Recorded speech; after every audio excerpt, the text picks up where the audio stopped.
Olen Mart Raideru, 2 lapse isa ja Combat Labi treener. Alates septembrist alustame oma esimese laste treeningprogrammiga, kuhu ootame 8–12-aastaseid poisse ja tüdrukuid.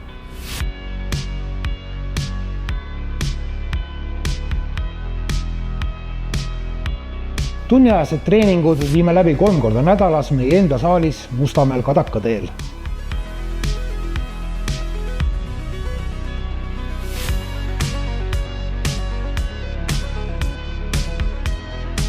Treeningud on mängulised ja vaheldusrikkad.